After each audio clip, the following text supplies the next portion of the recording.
और इस वक्त हमारे साथ सिविल डिफेंस की पूर्व डीजी रही किरण बेदी खुद जुड़ रही हैं। किरण जी, स्वागत है आपका इंडिया टीवी पर। इस वक्त जो परिस्थिति हम देख रहे हैं पूरे देश में, अब ऐसा लग रहा है कि आम लोगों को भी तैयारी कर लेनी चाहिए, कमर कस लेनी चाहिए। बिल्कुल बिल्कुल, जिसको कहते हैं प्रिपरेशन इज प्रिवेंशन। अगर हम प्रिपेयर्ड होंगे तो प्रिवेंशन होती है और कम से कम नुकसान होता है। हम एक दूसरे की मदद कर सकेंगे, हमें सरप्राइज नहीं होगा। सो सरप्राइज एलिमेंट खत्म करने के लिए इस तरीके की रिहर्सल और प्रैक्टिस बहुत कामयाब होती है, बहुत हेल्पफुल होती है। मैम, आप थोड़ा ये समझाएं कि क्योंकि दो ड्रिल की बात हो रही है, एक है मॉक ड्रिल, सायरन बजने के साथ अपने आप को प्रोटेक्ट कैसे करना है, और दूसरी बात जो ब्लैकआउट को लेकर हो रही है। इन दोनों का थोड़ा सा डिफरेंस समझाएं और आम व्यक्ति को दरअसल करना क्या है, इसे थोड़ा ब्रीफ करें मैम। ब्लैकआउट में तो 100% आप डार्कनेस, अंधेरे में अपने आप को ढूंढेंगे और एक दूसरे की इसकी आपके पास कहाँ कौन सी फैसिलिटी है।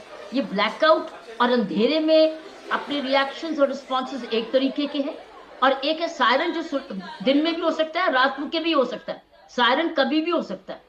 और सायरन का मतलब ये नहीं है कि आप पूरा ब्लैकआउट अंधेरे में है, आप देख कहीं कहीं डैमेज होगा, कहीं कोई इंजरी होगी, कहीं कोई नुकसान होगा, कहीं कोई गिर गया, कोई आग लगी, तो उसमें इमरजेंसीज अलग अलग हो सकती है। मैं चूंकि अभी एक तस्वीर दिखा रही हूँ मैम, ये स्कूली बच्चों की तस्वीर है और स्कूली बच्चों को अभी ट्रेन किया जा रहा है कि अगर आप स्कूल में हो और सायरन बजे तो फिर आपने किस तरीके से रिएक्ट करना है। बच्चों के लिए आप सबसे पहले क्या बोलेंगी, क्या सलाह देंगी, उन्हें किस तरीके से एक्टिव रहना है या उनके टीचर्स को एक्टिव रहना है?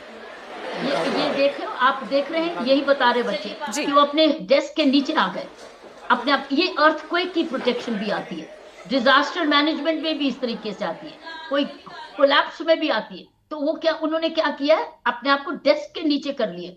अगर कोई सड़क पे जा रहा है तो ट्रेंचेस भी बनती है। हम लोगों को याद है कि 1965 वॉर में, पाकिस्तान की वॉर में, उन दिनों में हम लोग स्कूल के बच्चे थे, उन दिनों में तो साथ साथ हमारी ट्रेंचेस लगी होती थी।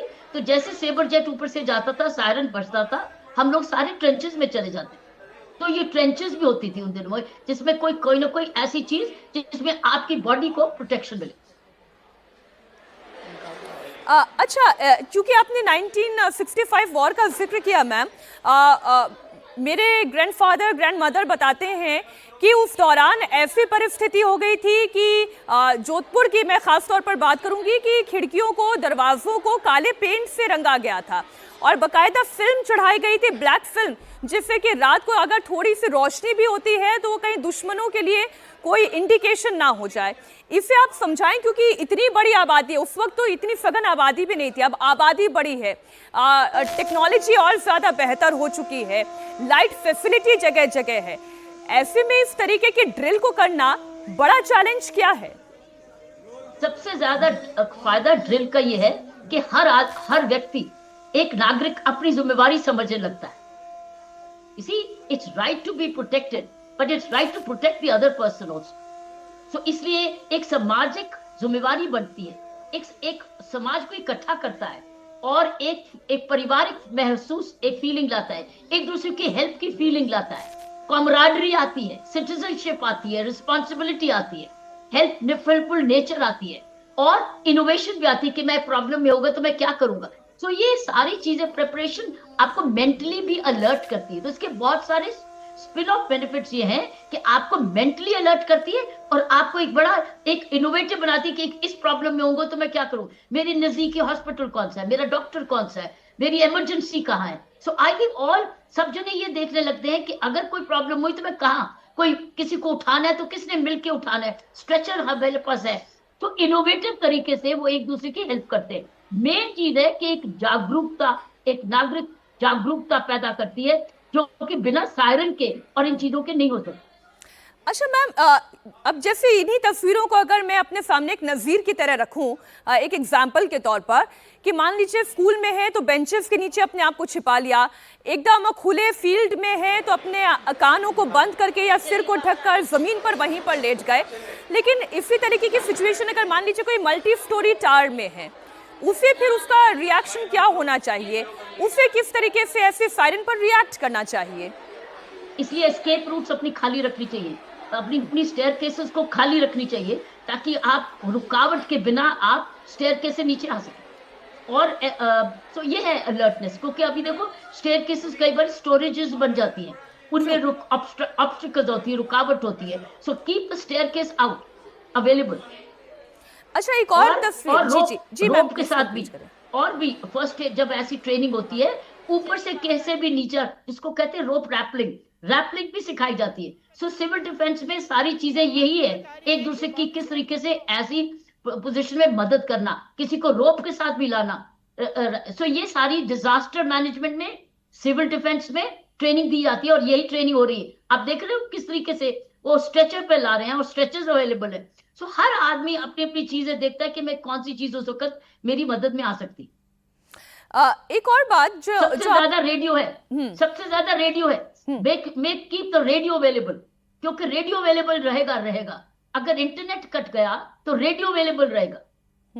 तो असली ये अब रेडियो की भी वैल्यू बहुत है, बहुत इंपॉर्टेंट है। ऐसी परिस्थिति में बकायदा जो हमारे सिविल डिफेंस के नागरिक हैं, जिसमें हम एनसीसी को भी काउंट कर सकते हैं, जिसमें हर सोसाइटी में हम देखते हैं कि एनएसएस भी, एनसीसी, एनएसएस, गर्ल गाइड्स, ऐसे हमारे यूथ ग्रुप्स बने हुए हैं। सो हम लोग ये सारी मोबिलाइजेशन कर सकते हैं। इससे क्या है, सारे देश की यूथ की मोबिलाइजेशन हो रही है, सारी हिंदुस्तान की यूथ की मोबिलाइजेशन हो रही है, और एक स्ट्रोक पे आप एक सेंस ऑफ रिस्पॉन्सिबिलिटी यूथ पे डाल रहे हैं वापस, और देशभक्ति की भावना भी, और समाज सेवा में। मैम, अभी देखिए, कब युद्ध होगा या नहीं होगा, इसी के इर्द गिर्द तमाम बातें और चर्चाएं चल रही हैं। लेकिन इसमें इस तरीके की मॉक ड्रिल करना, कई लोग ऐसे भी हैं जो मुझे फोन करके पूछ रहे हैं, उन्हें लग रहा है कि शायद ज्यादा इंफॉर्मेशन हमारे पास है, तो ये फोन करके पूछ रहे हैं कि क्या हमें ट्रैवल करना चाहिए, क्या हमें अपने नॉर्मल रूटीन में रहना चाहिए, क्या हमें कुछ दिन छुट्टी लेके घर बैठ जाना चाहिए। बहुत तरीके के पैनिक सिचुएशन भी मैं देख पा रही हूँ, उनके सवालों में दिखाई दे रहे, क्योंकि वो नहीं समझ पा रहे कि करना क्या है। आप ऐसे लोगों को क्या सलाह देंगी? अपना नॉर्मल रूटीन रखिए, लेकिन जहां पर भी हैं आप अलर्ट रहिए कि अगर ये प्रॉब्लम आएगी तो मुझे क्या करना है। ये जैसे डेली रूटीन में कोई अपने दफ्तर जा रहा है, मैं सिर्फ एक एग्जांपल आपके सामने रख रही हूं, ऐसे में अचानक से ये सायरन बज जाता है, तो फर्स्ट कोर्स ऑफ एक्शन किसी भी एक सिविलियन का क्या होता है? मान लीजिए वो बस से अभी उतरा ही है और सायरन बज गया, क्या करना चाहिए ऐसी परिस्थिति में? लुक फॉर कवर, कहीं कोई कवर है तो उसके नीचे चले जाओ, जहां कोई कवर है वहां चले जाओ, जहां कोई ढकान है वहीं चले जाओ, खुले आसमान में मत, या लेट जाओ जमीन पर लेट जाओ, या एक किसी कवर में चले जाओ। तो इसी को कहते हैं सरप्राइज रिएक्शन। तो अपने रिफ्लेक्सेस को, दैट बेसिकली मींस हम सिटीजन्स को अब अलर्ट कर रहे हैं कि अपनी अपनी जिम्मेवारी को समझो, और अपनी सुरक्षा की जिम्मेवारी खुद भी लो, और दूसरों की मदद के लिए भी अपनी एटीट्यूड रखो। बहुत शुक्रिया किरण बेदी जी, इंडिया टीवी को समय देने के लिए, क्योंकि इन बातों से एक बात समझ में आती है, एक, आपको पैनिक मोड में नहीं जाना है, दूसरा, आपको अपनी जिम्मेदारी समझनी है, अपनी सुरक्षा की भी और अपने साथी की, अपने अगल बगल भी आपको रहना है और अलर्ट रहना है हमेशा। बहुत शुक्रिया किरण जी, इंडिया टीवी को समय देने के लिए।